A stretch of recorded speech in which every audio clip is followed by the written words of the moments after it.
Bem, amigos do Núcleo Espírita Chico Xavier, agradecendo primeiramente a Deus e a todos vocês que nos dão guarida no coração, no pensamento e em preces oram pelo bem de todos nós. Mais uma vez, estamos nós nas preliminares de um estudo e que a gente possa iniciar nosso estudo obedecendo o rito que nos é familiar. Primeiro, a gente lê uma página evangélica. Depois, a gente faz a prece de abertura e dá início, então, à exposição temática do dia. Do livro Caminho, Verdade e Vida, psicografado por Chico Xavier e ditado pelo Espírito Emmanuel, a lição 84, Levantemo-nos. Levantai-vos, vamos daqui. Jesus, João 14:31. Antes de retirar-se para as orações supremas no horto, falou Jesus aos discípulos longamente, esclarecendo o sentido profundo de sua exemplificação, relacionando seus pensamentos sublimes, desde o formoso convite incerto no Evangelho de João. Levantai-vos, vamos daqui. O apelo é altamente significativo. Ao toque de erguer-se, o homem do mundo costuma procurar o movimento das vitórias fáceis, atirando-se à luta sem que houve de supremacia, ou trocando de domicílio na expectativa de melhoria efêmera. Com Jesus, entretanto, ocorreu o contrário. Levantou-se para ser dilacerado, logo após, pelo gesto de Judas. Distanciou-se do local em que se achava, a fim de alcançar, pouco depois, a flagelação e a morte. Naturalmente, partiu para o glorioso destino de reencontro com o Pai, mas precisamos destacar as escalas da viagem. Ergueu-se e saiu, em busca da glória suprema. As estações de marcha são eminentemente educativas. Getsemane, o cárcere, o pretório, a via dolorosa, o calvário, cruz. Constituem pontos de observação muito interessantes, mormente na atualidade, que apresenta inúmeros cristãos aguardando a possibilidade da viagem sobre as almofadas de luxo do menor. Senhor, mais uma vez, te rogamos força, coragem, determinação e fé, para curarmos do mal que está dentro de cada um de nós, absorvendo, assimilando os teus ensinamentos sublimes, para que neles, pautando nossa conduta e nosso comportamento, façamos assim instrumentos conscientes de tua glória, de tua paz, de tua. Envolve, Senhor, a todos nós, encarnados e desencarnados, envolvidos no estudo de hoje, para que dele saiamos cada vez mais certos e convictos de que nada somos, temos, podemos, sabemos ou fazemos, sem o teu amparo, sem o teu abrigo, sem o teu arrimo. Bom, o nosso tema de hoje é autodescobrimento, que é um livro ditado por Joana de Andes através de Divaldo Franco. E ela define: o grande desafio contemporâneo para o homem é o seu autodescobrimento. Depois ela continua: o autodescobrimento é também um processo de paz, impondo a coragem para o acontecimento que libera. Opa, repetindo, o grande desafio contemporâneo para o homem é o seu autodescobrimento. No livro dos Espíritos, na codificação, os espíritos disseram a Kardec: A matéria existe em estados que não suspeitais. O Livro dos Espíritos, publicado em abril de 1857, tem esse texto. A matéria existe em estado que não suspeitais. Vejam bem que naquele tempo, o conceito de matéria ainda estava preso a tudo que tem massa e ocupa um lugar no espaço. E os estados físicos, até então conhecidos, eram o sólido, líquido e o gasoso. Porém, o conhecimento avança de maneira tal que está cada vez mais difícil estabelecer a conceituação de matéria, já que ela está atrelada ao conceito de energia.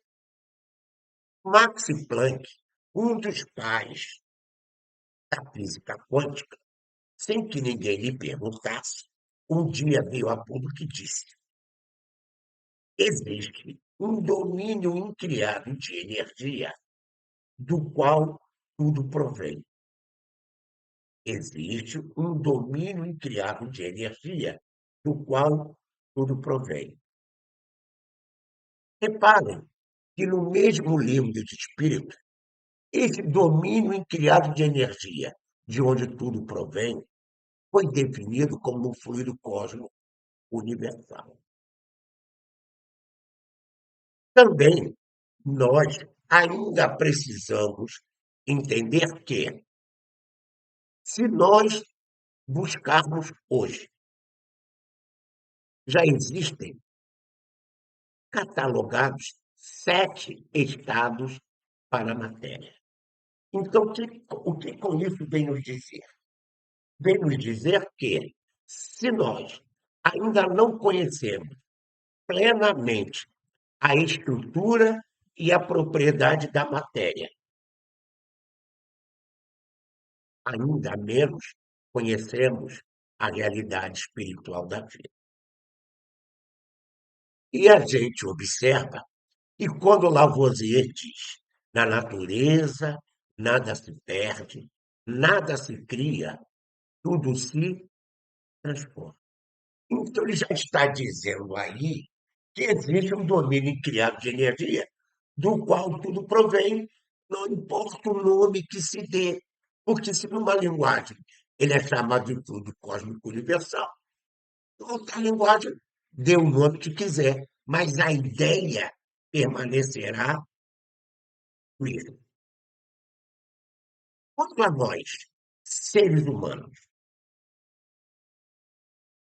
quando o Livro dos Espíritos foi publicado em 1857, já apontava para que a evolução se dá do mineral para o vegetal, do vegetal para o animal, do animal para o homem, do homem para o anjo, e por aí vai.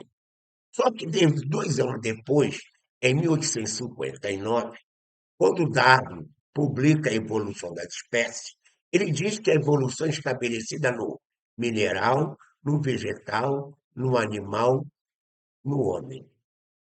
O que diferencia o homem de todos os estágios que lhes são anteriores? Consciência. Aí é que a gente vai vendo que quanto mais evoluído, mais consciente. Cuidado, todo homem consciente é inteligente, mas nem todo homem inteligente é consciente. Por exemplo, os nazistas. Ninguém pode negar a inteligência de Mengele e de todos os seus companheiros de nazismo. Porém, qual era o estado de consciência? E aí, para falar em evolução, eu tenho que falar em autodescobrimento. Não, quem sou eu? Eu sou o corpo ou eu estou no corpo? Então, vocês estão vendo que o grande desafio da humanidade, através da ciência, da filosofia e da religião e da arte é estabelecer com plena nitidez a realidade espiritual da vida, sem a qual continuaremos indefinidos. Ainda ontem, uma amiga me questionou o seguinte: Alcides, por que hoje tanto distúrbio e desequilíbrio emocional se antigamente não era assim? Veja bem que os distúrbios psicológicos, os distúrbios emocionais sempre existiram, mas eles não eram estudados, analisados. Então a gente começa a perceber que o que dá origem ao nosso comportamento não é a inteligência, mas os estados emocionais.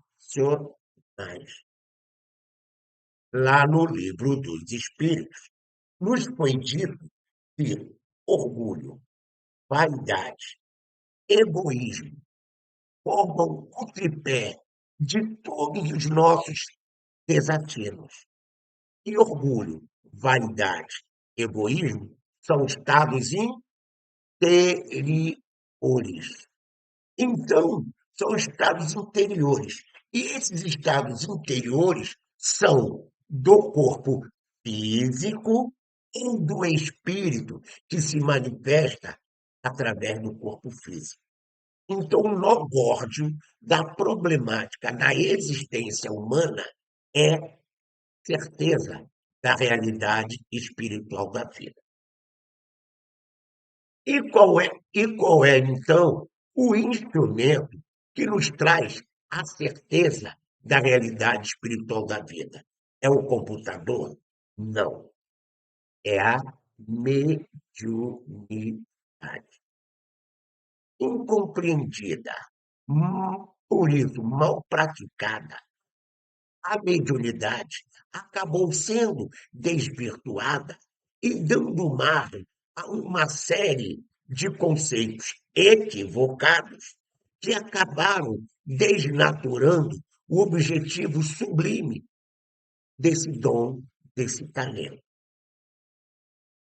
Nós abrimos o nosso estudo de hoje falando de conceitos científicos. Por que, que nós estamos falando isso? O núcleo de saúde e espiritualidade da Universidade Federal Fluminense tem nos brindado com estudos altamente científicos, reforçando, patenteando a realidade espiritual da vida, nos enchendo de encanto, de esperança e de certeza de que melhores dias viveremos quando superar os estados conscienciais inferiores que nos tipificam e qualificam. Então, as nossas mazelas psíquicas não são frutos do cérebro, da mente, mas sim do espírito que, ignorando os objetivos sagrados da vida, fez mau uso dos dons, dos talentos, da inteligência, do sentimento, da mediunidade e também do mau exercício da autoridade e da subalternidade. Então, hoje nós temos que, no Evangelho, está dito que muitos são chamados, poucos os escolhidos. Hoje, nós todos que estamos envolvidos nesse nosso estudo, somos chamados pela dor. Amanhã, mais evoluídos, com a consciência equilibrada, seremos escolhidos para a difusão do bem e do amor. Lembremos-nos que Kardec foi interpelado quando lhe disseram: Você foi escolhido. Se você não quiser, tem outro. Prestem bem atenção que o espírito do porte de Allan Kardec não lembrava que tinha sido sacerdote doida, não lembrava que tinha sido escolhido para a codificação, isto é, que ele assumiu o compromisso da codificação. O espírito dessa magnitude estava com a consciência adormecida para esse passo importantíssimo. Imaginemos nós que ainda somos chamados e não escolhidos. Fica claro também que esse obscuro desconhecimento ou da não lembrança dos compromissos assumidos para a sua reencarnação é para deixá-lo mais livre, mais solto na decisão e aí sim ele ter o mérito que tem. Mas nós também podemos entender que a mediunidade é um dom que tem como base o pensamento e o sentimento. Ora, desde que o homem, ele pensa e ele sente. Então, desde que ele pensa e sente, ele é médium. Daí a conceituação de que todos somos médiums. Por quê? Porque pensamos, sentimos. E se pensamos e sentimos, emitimos ondas. E onda, num padrão de vibratório, atrai onda da mesma natureza. Daí a importância da prece, do passe, dos estudos, das conversações edificantes, para que, mudando o padrão do nosso pensamento e do nosso sentimento, possamos alcançar estados conscienciais mais sutis, mais sublimes, como disse Paulo, de tal modo identificado com o Cristo, que já não sou eu quem vive, mas o Cristo vive em mim. Reparem que ele está dizendo Cristo, ele não está falando Jesus. Recentemente, numa palestra lá na Tijuca, uma senhora, uma irmã, nos perguntou o seguinte: Seu Alcides, por que que os orientais dizem que Krishna é Cristo? Eu disse para ela, sim, eles dizem que Krishna é Cristo, mas não dizem que ele é Jesus. Porque Krishna atinge um estado evolutivo de consciência crística. E, como Jesus, dos vários cristãos que a humanidade conheceu, é ele que coordena toda a equipe crística que semeia a vida no planeta. Inclusive, na minha precária opinião, quando eu digo Jesus Cristo, eu estou cometendo um equívoco.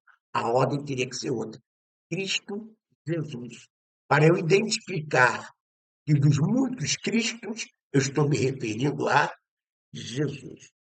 Mas isso são coisas que, à medida que a gente foi evoluir, se descobrindo um espírito em franca evolução, nós iremos começar a limpar aquilo que ficou mal explicado, mal compreendido, até porque o avanço do conhecimento científico vai explicando as alegorias dos livros sagrados de todos os povos. Quando Jesus diz: Conhecereis a verdade, e a verdade vos libertará, ele não disse que nós teremos opinião. Opinião é uma coisa, conhecer a verdade é outra. A opinião traduz o nosso modo de ver as coisas, mas não traduz a verdade. Só quando eu despertar o Cristo em mim, aí sim eu conhecerei a verdade, que é Deus em nós. Jesus não tinha opinião, Jesus não tinha ponto de vista, a verdade. Então, o que ele dizia? que tudo não vinha dele, vinha do Pai. Verdade. Então, o autodescobrimento obrigatoriamente passa pelo reconhecimento de que somos espíritos caminho da luz em sucessivas etapas reencarnatórias, passando por prova e expiações, dilatando, curando, depurando o pensamento e o sentimento, para que os nossos atos, pensamentos, sentimentos e palavras traduzam o Cristo em nós.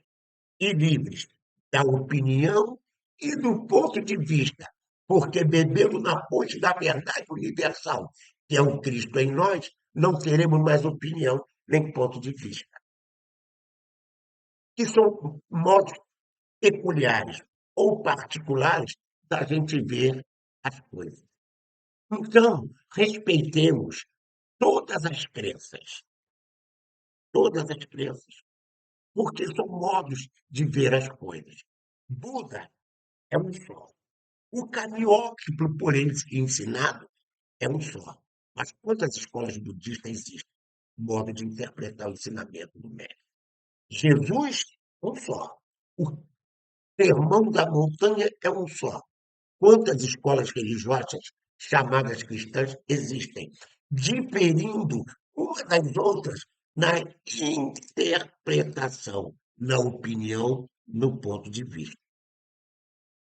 Recentemente, estava assistindo na internet uma entrevista de um padre muito famoso aqui do Rio. E ele dizendo que Chico Xavier era um homem bom, fazia o bem, mas ele dizia claramente que reencarnação isso não existe. É a opinião dele? Sim. Ninguém é obrigado a pensar, sentir e agir como nós. Mas Sócrates, que lá no Evangelho segundo o Espiritismo, Allan Kardec coloca Sócrates e Platão como precursores do cristianismo. E aí eu tenho uma dúvida. Sócrates e Platão são precursores do cristianismo? O cristianismo tem origem grega ou hebraica? Porque tendo nascido onde nasceu, firmou-se uma impressão que o cristianismo forçosamente seria derivação do judaísmo. Muito pelo contrário. Muito pelo contrário, porque Jesus disse: Conhecereis a verdade. E a verdade está acima das conceituações doutrinárias de qualquer homem.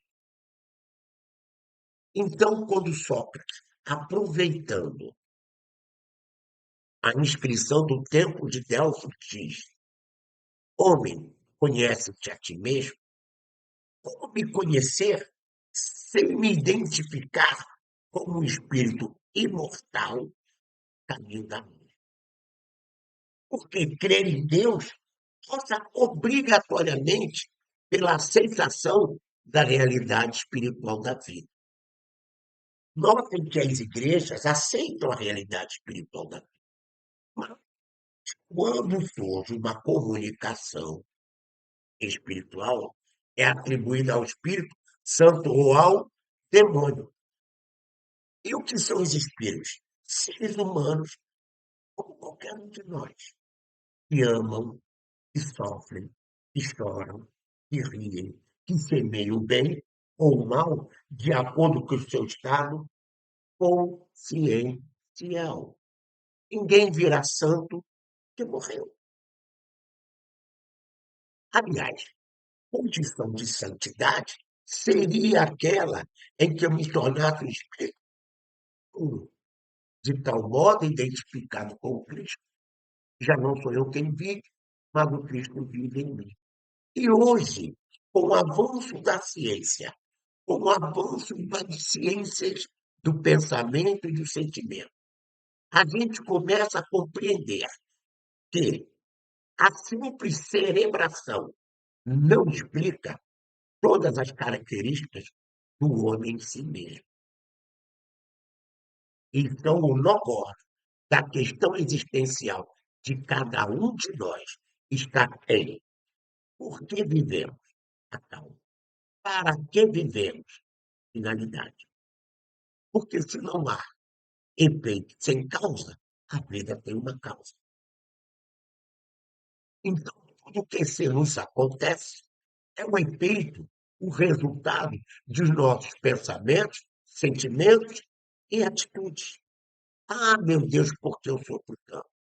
Aí tem uma questão séria, o sofrimento. Muitas vezes já ouvi alguém dizer assim: ah, fulano sofreu muito, por isso ele resgatou. Negativo. Sofrimento não resgata. O que resgata é o bem.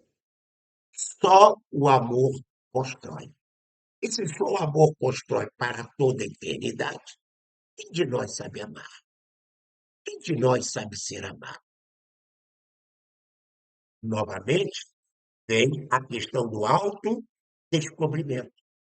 Como superar os recalques, os remorsos, os traumas, os complexos, as frustrações de que todos somos portadores, sem o reconhecimento da origem dessas mazelas, que acabam muitas vezes gerando doenças físicas. O autodescobrimento se fará sem o reconhecimento do corpo físico, do pretérito, perispírito, chakras. Então, os estudos de anatomia e fisiologia das ciências da saúde, embora muitíssimo avançados, recomendo novamente a todos vocês, assistam às palestras do Núcleo de Saúde e Espiritualidade da Universidade Federal.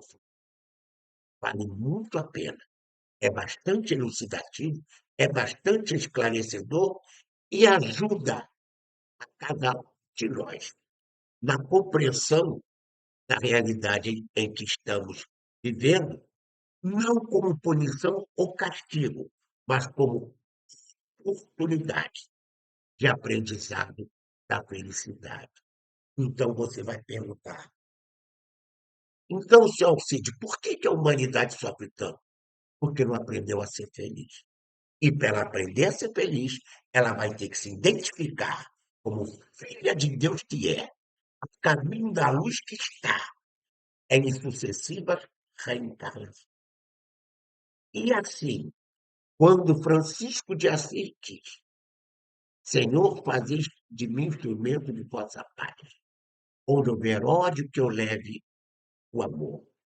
Onde houver ofensa, eu leve perdão. Mahatma Gandhi, quando leva o tiro que vai lhe roubar a vida física, alguém pergunta: Mahatma, você perdoa? E ele diz: não, ele não me ofende. E ao perdoar por não se sentir ofendido, Mahatma Gandhi reconhece que não guardar mágoa, não guardar ódio, rancores, é o caminho da felicidade, é o autodescoberto. Quando ele diz ele não me ofendeu, ele está mostrando que quem faz o mal só ofende a si mesmo. E o dia que o obsessor mais terrível compreender que ele ajuda a nossa evolução, porque o assédio obsessivo é inevitável. Resistir a ele é possível, desde que cada um de nós olhe para dentro de si mesmo e se liberte das sombras que traz em si mesmo. Quando Jesus diz: mas livrai-nos de todo mal, de que mal que ele está falando? Do mal, do orgulho e a vaidade, do egoísmo geram cada um de nós. É disso que ele está falando. Quando Jesus serenamente diz: Pai, perdoa-lhes, porque eles não sabem o que fazem, ele está deixando bem claro que todo o mal que existe é fruto da ignorância completa de encarnados e desencarnados, do porquê e o para quê da vida, do, do total desconhecimento desse mesmo como espírito imortal, a caminho da luz, superando em provas e expiações as deficiências e fraquezas morais e intelectuais que cada um de nós traz consigo. Bendita é a mediunidade de Chico Xavier. Bendita é a mediunidade de Dona Ivone do Amaral Pereira, de Divaldo Franco e de tantos que nos ensinaram que este dom sublime manifesta e exprime em cada um de nós a oportunidade do autoconhecimento. Joana de Anjos diz mais: o autodescobrimento é o clímax de experiências do conhecimento e da emoção, através de uma equilibrada vivência. O autodescobrimento tem por finalidade conscientizar a pessoa a respeito do que necessita, de como realizá-lo e quando dar início à nova fase. O livro dos Espíritos tem um estudo sobre o necessário e o supérfluo. E olha o que ela diz: o autodescobrimento tem por finalidade conscientizar a pessoa a respeito do que necessita, de que nós necessitamos conhecimento que liberta. E de onde vem o conhecimento que liberta? Do conhecimento de cada um de nós, das limitações intelectuais e morais que trazemos em nós mesmos. E que o tempo que se chama hoje nos convida a superar. Se o planeta é de prova e expiação, não é de dor e sofrimento. Só a dor e sofrimento quando não transformamos as expiações e as provas no autodescobrimento. E o autodescobrimento é a nossa plena e total identificação com o Cristo e, por extensão, e as neuroses, as fobias, os desatinos emocionais, psíquicos, serão vencidos. Serão vencidos porque nós já começamos a conhecer que existe um Deus que nos criou para a felicidade.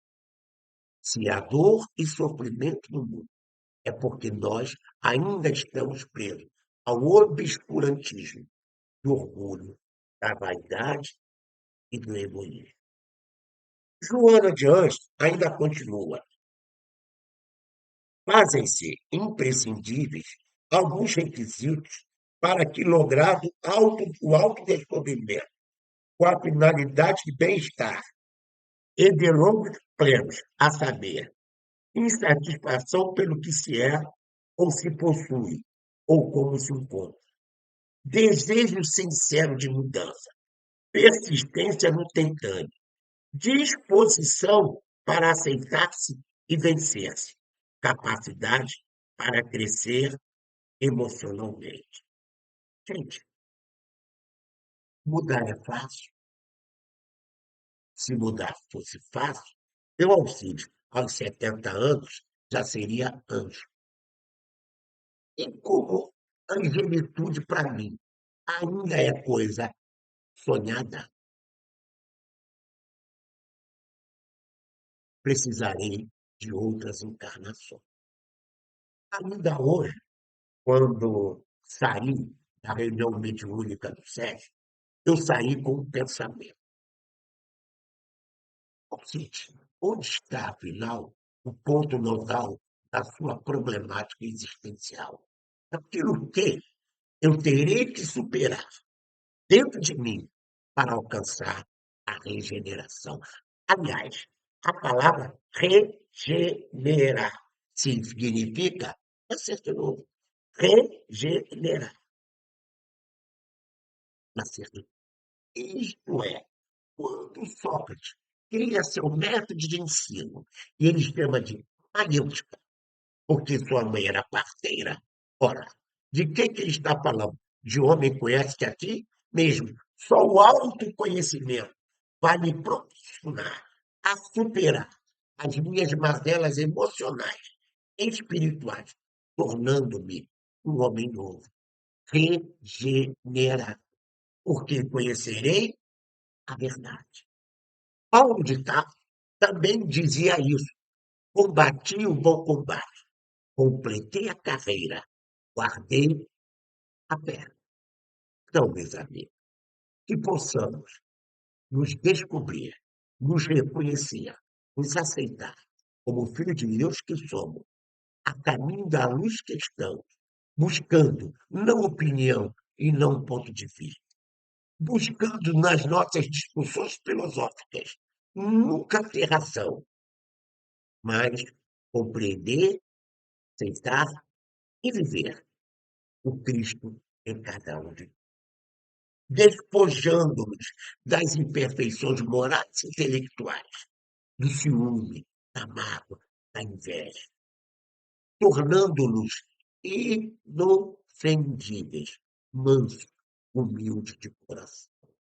Aí deixaremos de tomar remédio tarja preta, deixaremos de tomar remédio para hipertensão e outras coisas mais, porque sadios emocionalmente, as nossas vibrações mentais, emocionais, estarão acima do baixo padrão que nos tipifica e qualifica. Então, meus amigos, por hora, é isso que nós precisamos. Como diz Joana de Ângeles, de novo, o autodescobrimento, resultado da imersão no ser profundo, é meta prioritária para que seja conseguida a autoidentificação. Jesus também chama atenção para isso, porque vê o defeito do outro e não repara o seu. Diz Joana ainda, o exercício do bem pensar, eliminando as ideias perniciosas a que se está viciado, constitui passo decisivo para o autodescobrimento. Então, esse estudo é um passo decisivo para o autodescobrimento e para a nossa ascensão espiritual. Então, meus amigos, que Deus seja conosco. Muito obrigado a todos vocês e até a próxima. E haverá sempre.